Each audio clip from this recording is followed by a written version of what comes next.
तर जय हिंद. तर मागच्या लेक्चरमध्ये आपण लेसन नंबर 5 बघितला होता, जो फॉर्म्स ऑफ बिझनेस ऑर्गनायझेशनचा पार्ट 2 होता. तर आता आपण बघतोय लेसन नंबर 6, जो मोस्ट इम्पॉर्टंट आहे, इन्स्टिट्यूट सपोर्टिंग बिझनेस. ते कोणते कोणते प्रायव्हेट इन्स्टिट्यूट जे बिझनेसला सपोर्ट करतात किंवा मोठे मोठे बिझनेसला वगैरे कंट्रीजला सपोर्ट करतो, तो त्याचा हा लेसन आहे. हा मोस्ट IMP लेसन आहे, जो अगोदर सांगितलं होतं की लेसन नंबर 2 ट्रेड आणि लेसन नंबर 4 आणि 5 जो पार्ट 1 आणि पार्ट 2 आहे तो पण इम्पॉर्टंट आहे. लेसन नंबर 2 इम्पॉर्टंट आहे आणि लेसन नंबर 6 जो आहे institute supporting business.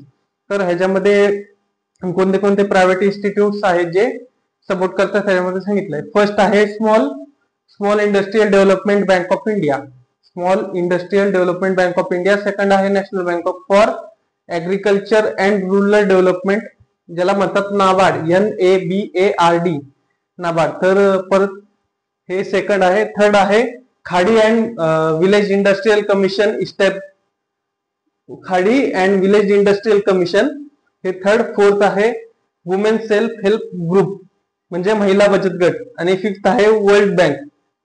World bank माहित असेल की जी कंट्रीजला म्हणजे जे बॅकवर्ड आहे इकॉनॉमीनी त्यांना अपलिफ्ट करण्यासाठी वर्ल्ड बँक हेल्प करते. सो आता एक एक बघून घेऊ की small industrial development bank of इंडियाचा मेन रोल काय. सो हे small industrial development bank of India, तर हे इस्टॅब्लिश झाली 2 एप्रिल 1990 ला. इस्टॅब्लिश झाली 2 एप्रिल 1990 ला. तर कोणत्या ऍक्ट अंडर, तर हे small industrial development bank of India act 1988 च्या ह्याच्या अंडर ही इस्टॅब्लिश झाली. आणि इस्टॅब्लिश कधी झाली 2 एप्रिल 1990. ह्याच्यामध्ये कन्फ्युजन होतं, इस्टॅब्लिश कधी झाली, 1990 ला इस्टॅब्लिश झाली 2 एप्रिल 1990 ला. आणि कोणत्या ऍक्ट अंडर इस्टॅब्लिश झाली, तर सिडबी ऍक्ट 1988 च्या अंडर इस्टॅब्लिश झाली. ह्याचा शॉर्ट फॉर्म आहे SIDBI, small industrial development bank of India. याचा मेन रोल आहे जे इंडस्ट्रीजला अपलिफ्ट करण्यासाठी, म्हणजे एनकरेज करण्यासाठी, फायनान्शियल बॅकअप देण्यासाठी याचा मेन रोल आहे. सो सेकंड आहे आपलं national bank for agriculture and rural development. तर ह्याच्यामध्ये नेमच सांगून जातं सगळं की काय नॅशनल बँक आहे जी कोणाला हेल्प करते, ऍग्रिकल्चर अँड रुरल डेव्हलपमेंटसाठी. रुरल डेव्हलपमेंटसाठी म्हणजे जे विलेज वगैरे आहे, म्हणजे प्रॉपर सिटीज नाहीये, तर त्याचा शॉर्ट फॉर्म होतो NABARD, नाबार्ड. तर हे इस्टॅब्लिश कधी झाले, जुलै 12, 1982 ला इस्टॅब्लिश झालंय. आणि कोणत्या ऍक्ट अंडर इस्टॅब्लिश झालंय, तर national bank for agriculture and rural development act 1981. तर ह्याच्यामध्ये कन्फ्युजन होतं, हे पूर्ण डेट्स हे मेमोराइज झाले पाहिजे. आणि ह्याच्यावर फिल इन द ब्लँक्स हे येणार, म्हणजे 101% ह्याच्यावर फिल इन द ब्लँक्स येणार. आणि कन्फ्युजन करण्यासारखे फिल इन द ब्लँक्स आहेत की इस्टॅब्लिश कधी झाले किंवा कोणत्या ऍक्ट अंडर इस्टॅब्लिश झाले. जर की तुम्ही एक्सरसाइज मध्ये पण बघू शकता, असे फिल इन द ब्लँक्स टाकलेले. आता थर्ड बघू शकतो की खाडी अँड विलेज इंडस्ट्रियल कमिशन. हे खाडी अँड विलेज इंडस्ट्रियल कमिशन आहे, हे इस्टॅब्लिश कधी झाले, एप्रिल 1957 ला हे इस्टॅब्लिश झाले.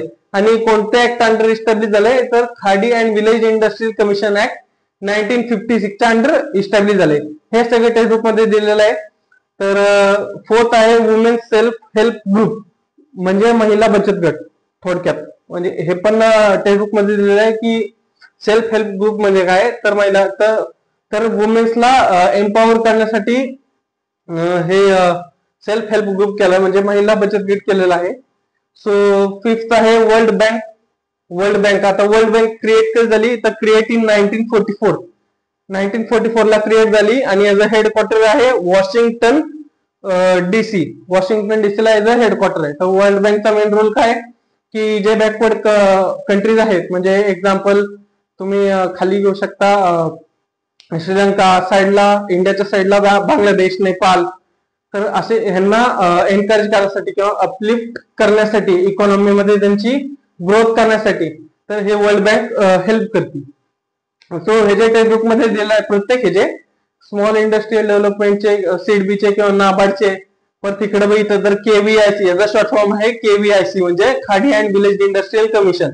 आणि याचा वुमेन सेल्फ हेल्प ग्रुप आहे. हे टोटल 5 आहेत. तर हे जे भरपूर म्हणजे टेक्स्टबुक मध्ये फीचर्स वगैरे दिले आहेत, तर बघू फीचर्स मध्ये काय.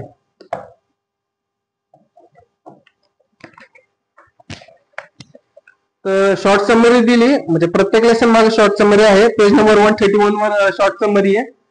ते समरी मध्ये बघा फीचर्स वगैरे दिलेले. फायनान्शियल सीडबीचा फायनान्शियल इन्स्टिट्यूशन आहे, एमएसएमई, हे सगळे एमएसएमई च्या अंडर येतात. एमएसएमई म्हणजे micro small and medium enterprises यांच्यासाठी ह्याच्यामध्ये फीचर्स वगैरे दिलेले आहेत.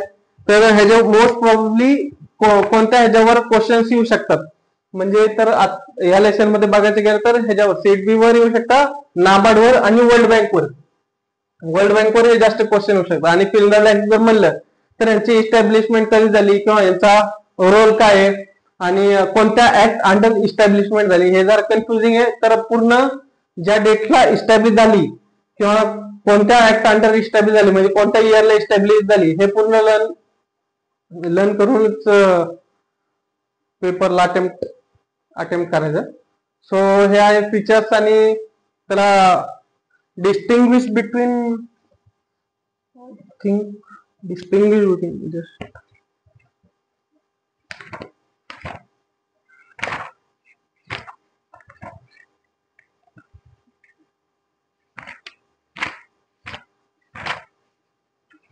नसले तर पाहिजे डिस्टिंग्विश बिटवीन. ह्याच्यामध्ये मोस्ट प्रोबेबली वन सेंटेन्स असायचे.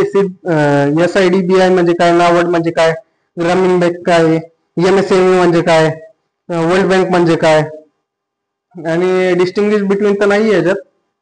एक्सप्लेन करू शकता तुम्ही. एक्सप्लेन करायचं म्हणजे तरी फीचर्स वगैरे, कॅरेक्टरिस्टिक्स काय त्याचे, कुठे कुठे कसे हेल्प करते ती, attempt the following question, answer the following. Distinguish between नाहीये.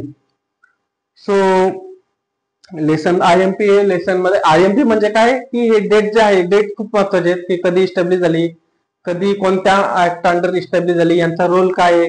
एक शॉर्ट आता क्वेश्चन एक्झाम्पल सांगतो. क्वेश्चन येऊ शकतं की व्हॉट इज सीडबी, असं जर क्वेश्चन येऊ शकतो तर स्टार्टिंग त्याची तुमची अशी झाली पाहिजे इंट्रोडक्शन, त्यानंतर त्याचं डेफिनेशन किंवा मिनिंग नंतर त्याचे कॅरेक्टरिस्टिक्स मध्ये तुम्ही 5 कॅरेक्टरिस्टिक्स टाकू शकता.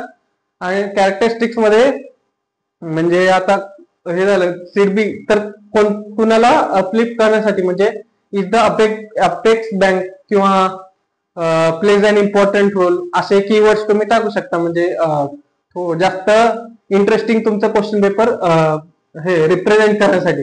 तर या तिघांवर तुम्हाला क्वेश्चन येऊ शकतात. मेनली म्हणजे ब्रीफ क्वेश्चन म्हणू शकता किंवा 4 to 5 मार्क्सचे जे क्वेश्चन असतात ते या तिघांवर येऊ शकतात. सीडबी, नाबार्ड आणि वर्ल्ड बँकवर.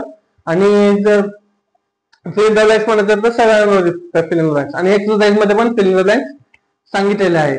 तर हा झाला लेसन नंबर 6. आता लेसन नंबर 7 आहे बिझनेस एन्व्हायरमेंट. तर हा लेसन आपण पुढच्या लेक्चर मध्ये बघू.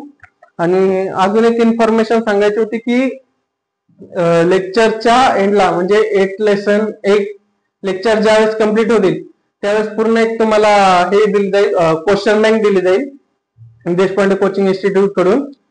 सो ती क्वेश्चन बँक म्हणजे एक टेस्ट सिरीज टाइप मध्ये दिलं जाईल की कोणते कोणते क्वेश्चन इम्पॉर्टंट आहेत किंवा कसे अटेम्प्ट करायचे, किती मार्क्सला वगैरे क्वेश्चन वगैरे आहेत.